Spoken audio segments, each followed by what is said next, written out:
Assalamualaikum warahmatullahi wabarakatuh. Selamat datang di perkuliahan basis data. Saya Muhammad Teo Aribangsa dan dalam video ini kita akan membahas pengantar model relasional. Mari kita mulai. Baik, pada pertemuan ini kita akan membahas beberapa konsep penting dalam model relasional. Pertama, kita akan melihat struktur basis data relasional, bagaimana data disimpan dalam bentuk tabel dengan baris dan kolom. Yang kedua, kita akan membahas skema basis data, yaitu rancangan atau struktur dari tabel dalam basis data. Selanjutnya, kita akan mempelajari kunci atau keys seperti primary key, foreign key, dan candidate key yang berperan penting dalam menjaga keunikan dan keterkaitan data.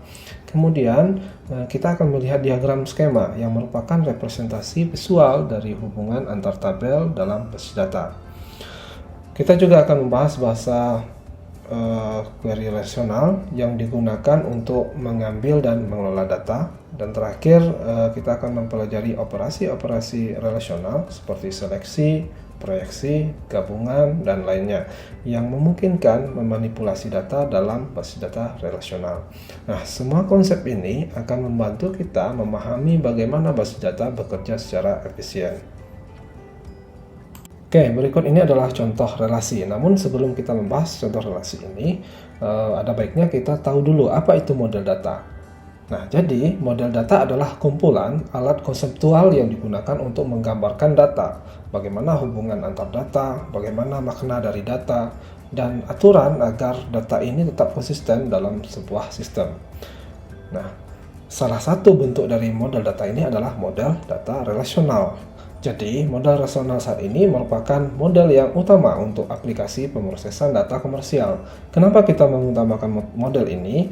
Karena model relasional ini lebih sederhana, yang mempermudah pekerjaan programmer dibandingkan dengan model data sebelumnya, seperti model jaringan atau model hierarkis. Nah, model ini menggunakan tabel sebagai struktur utama penyimpanan data. Anda dapat melihat contoh relasi berikut. Ya. Setiap tabel nanti terdiri dari baris atau yang disebut dengan tuple dan kolom atau yang disebut dengan atribut. Misalnya dalam sebuah universitas itu ada kita punya tabel ya, tabel dosen gitu. Nah, di sini nama tabelnya adalah instructor. Nah, di dalam tabel ini nanti akan memiliki atribut ID, name, dep name, salary, atau ID, nama departemen atau gaji gitu ya. Nah, di dalam model ini tabel itu sama dengan relasi ya. Jadi istilah lain dari tabel adalah relasi, istilah lain dari tuple atau baris ya, itu disebut baris dalam tabel, kemudian atribut itu adalah kolom dalam tabel. Oke, berikutnya adalah atribut. Ya, ada beberapa istilah dalam atribut.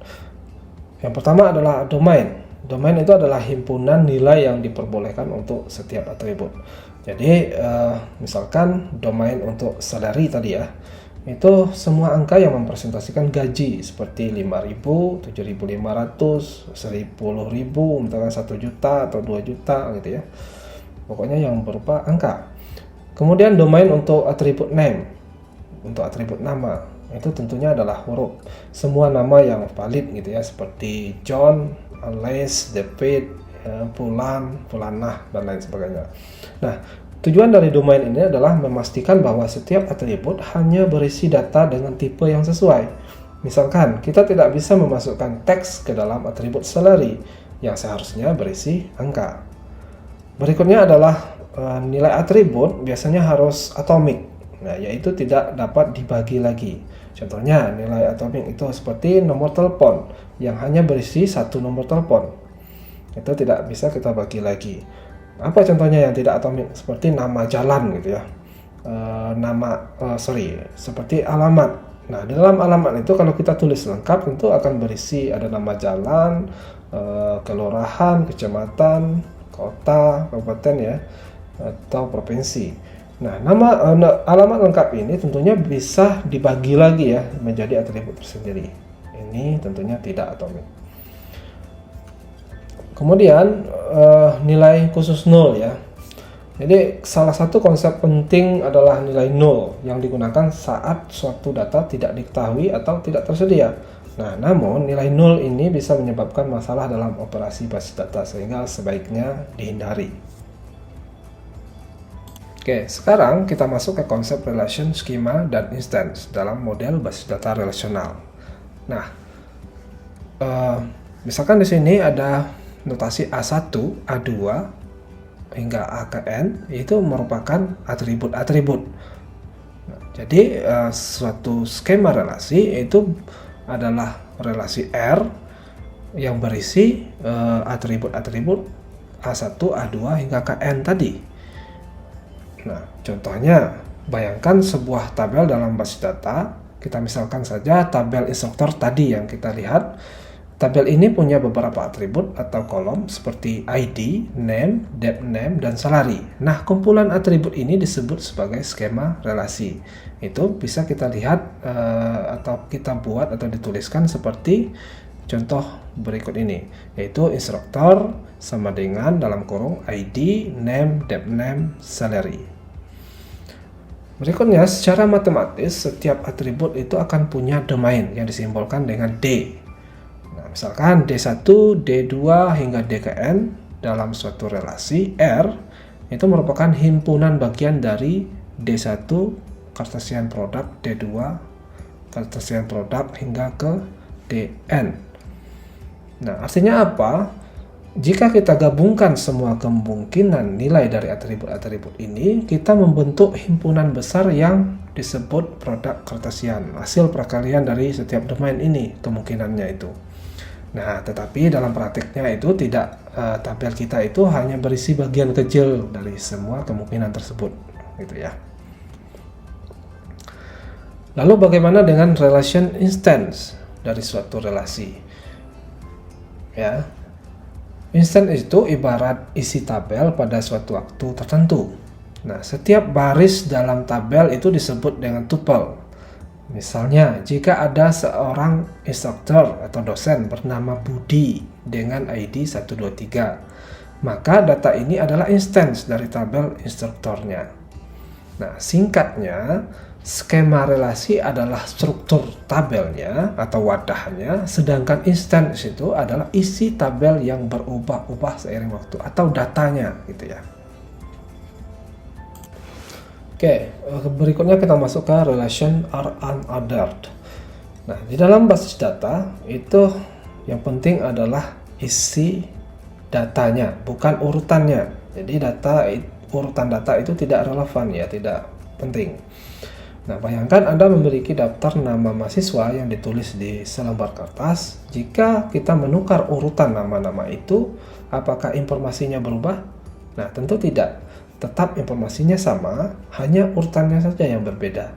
Hal yang sama berlaku di basis data. Baris dalam tabel bisa disimpan dalam urutan apa saja, tapi data di dalamnya tetap memiliki arti yang sama. Nah, jika kita butuh urutan tertentu nantinya, kita harus menggunakan perintah seperti order by, gitu ya. Kalau contohnya order by name, maka akan diurutkan sesuai dengan name atau nama.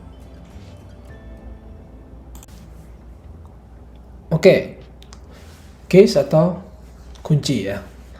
Nah, misalkan K adalah himpunan bagian dari R. K ini adalah atribut ya, yang mana bagian dari relasi.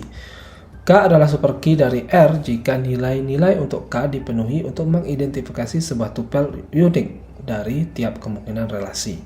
Nah, contohnya ada ID dan gabungan ID dan nama. Keduanya adalah super key dari instruktur. Nah, gampangnya ya, super key itu adalah semua kemungkinan identitas unik ya. Jadi kalau ada di sini email, tentu email juga termasuk kepada super key karena dia bisa mengidentifikasi secara unik juga setiap tupelnya.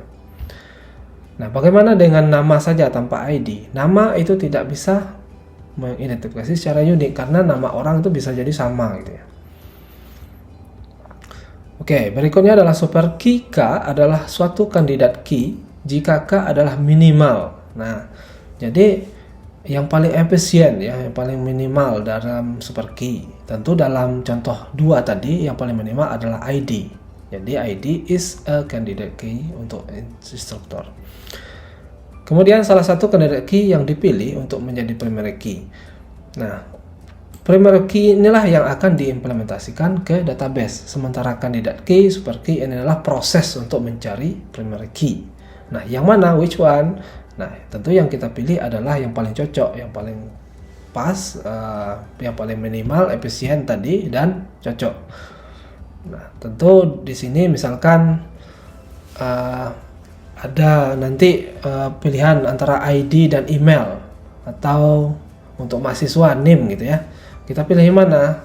Tentu kita akan memilih NIM untuk mahasiswa, karena email nanti bisa jadi berubah-ubah gitu ya. Kalau NIM bisa tetap disimpan. Oke, berikutnya adalah foreign key. Foreign key constraint. Nah, nilai di dalam suatu relasi harus muncul di dalam relasi lainnya, ya, atau disebut dengan referencing relation atau referenced relation. Ini ada dua ya. Referencing artinya dia mengacu ke tabel lain. Referenced dia menjadi acuan dari tabel lain.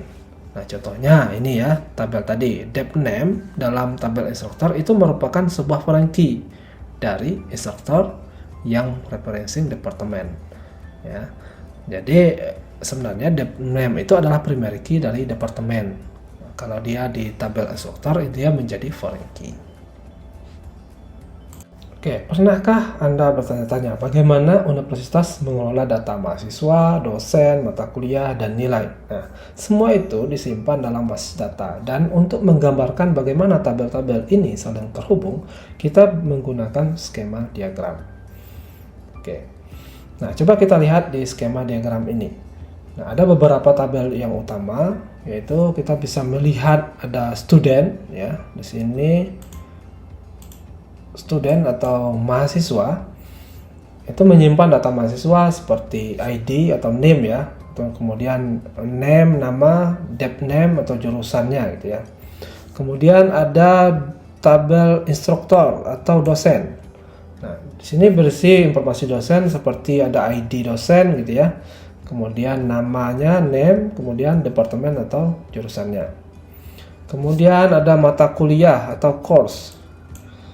Nah, ini menyimpan daftar mata kuliah. Kemudian ada teks. Nah, student itu akan mengambil mata kuliah apa atau nilainya nantinya ya. Itu akan mencatat mata kuliahnya apa dan nilainya berapa gitu ya. Kemudian ada departemen. Departemen ini akan menyimpan data fakultas atau jurusan. Nah, hubungan antar tabel ini kita dapat melihat dari foreign key-nya gitu ya. Bagaimana tabel-tabel ini saling terhubung? Yaitu kita menggunakan foreign key. Misalkan di tabel teks atau nilai, ini ada ID ya. ID yang terhubung dengan tabel student ya. ID ini akan terhubung dengan tabel student atau mahasiswa. Jadi kita tahu siapa pemilik teks tersebut atau nilai tersebut. Misalkan lagi di tabel dosen ada dep name ya, dep name di tabel dosen. Ini akan terhubung dengan departemen atau jurusan tempat mereka mengajar. Nah, dengan cara ini data tetap terstruktur, rapi, dan saling terhubung dalam sistem. Ya, jadi skema diagram adalah peta hubungan antar tabel dalam basis data. Dengan adanya diagram ini, kita bisa memahami bagaimana data dihubungkan dan dikelola secara efisien. Oke, berikutnya relational query language. Nah, saat kita menyimpan data dalam basis data, tentu kita butuh cara untuk mengambil dan mengolahnya. Nah, di dunia basis data, kita menggunakan yang namanya bahasa query relational atau relational query language. Ada dua pendekatan utama, yaitu prosedural dan non-prosedural. Oke, prosedural itu kita menentukan langkah-langkah untuk mendapatkan hasil. Kalau kita ibaratkan memasak sendiri dengan mengikuti resep langkah demi langkah. Contoh aljabar relasional. Kemudian yang non prosedural atau yang deklaratif itu kita cukup menyebutkan apa yang kita mau tanpa perlu tahu prosesnya. Kalau ibaratkan memesan makanan di restoran ya, kita tinggal bilang mau apa dan sistem yang mengerjakan. Nah, contohnya itu adalah tuple relational calculus dan domain relational calculus. Ketiga model ini punya kekuatan yang sama, tapi cara menggunakannya berbeda. Dalam materi kita akan fokus atau konsentrasi pada aljabar relasional yang sering digunakan dalam basis data.